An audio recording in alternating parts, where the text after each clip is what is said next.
Hi, I'm Shanoa Davis, and here is my audience members. My mother, my younger sister Melina, and my fiance Brian. Now, oftentimes we find ourselves thinking of economics as a field that there's a certain stigma that it has solely to do with money or finances. Economy has always equaled money in one sense or another. When we talk about the U.S. economy or foreign economies, we're talking about how much money they have, how much money they make, how much trade they execute, or perhaps standard of living or economic crisis like those that we've seen in 2008 and also in Europe with the Eurozone crisis. We don't usually think of it as defining our everyday lives, but truly, economics is the study of a consumer and their environment, which can include everything from what kind of milk you buy, to taxes, to how unemployment might affect your buying decisions. There are many economists in the world that are trying to make economics more accessible to ordinary citizens, and one of the most prevalent is Stephen Levitt, the professor of economics at the University of Chicago and author of the best-selling book, Freakonomics. Stephen Levitt has really been working to make economics a more accessible field for everyone, not just those with PhDs, and not just those that have interest in economics, but trying to make everybody feel a little bit more interested in the subject. He wrote the book Freakonomics to make economics more fun, in a sense, to everyday citizens. He also helped to launch the podcast Freakonomics of the same name that interviews and talks about prevalent economists and business leaders and others that are really affecting our everyday lives behind the scenes.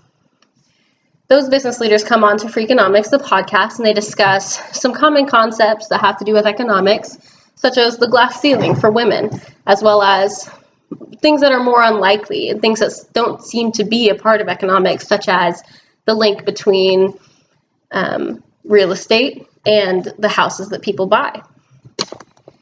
Stephen Levitt has also really worked to emphasize that economics is not purely about money. He's famous for his work linking crime rates and legalized abortion.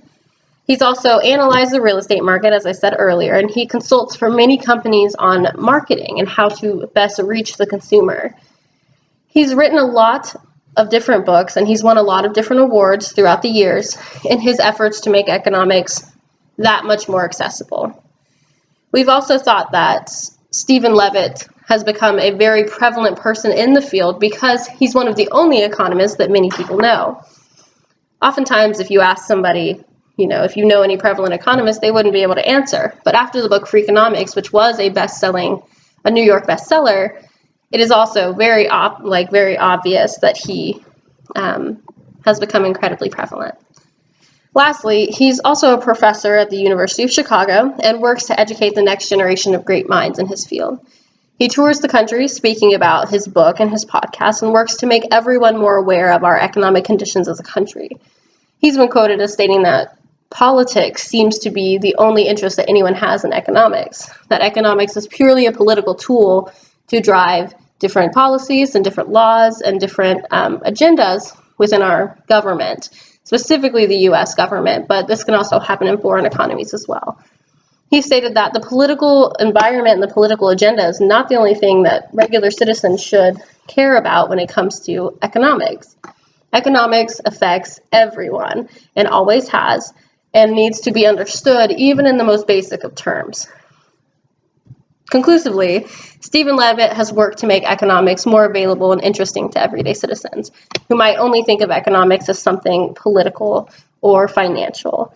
He's changed the way the public looks at economics and hopefully will continue to do so. And he's inspired people like me to come into the field of economics and to make it more accessible to others, as well as to understand it better for ourselves.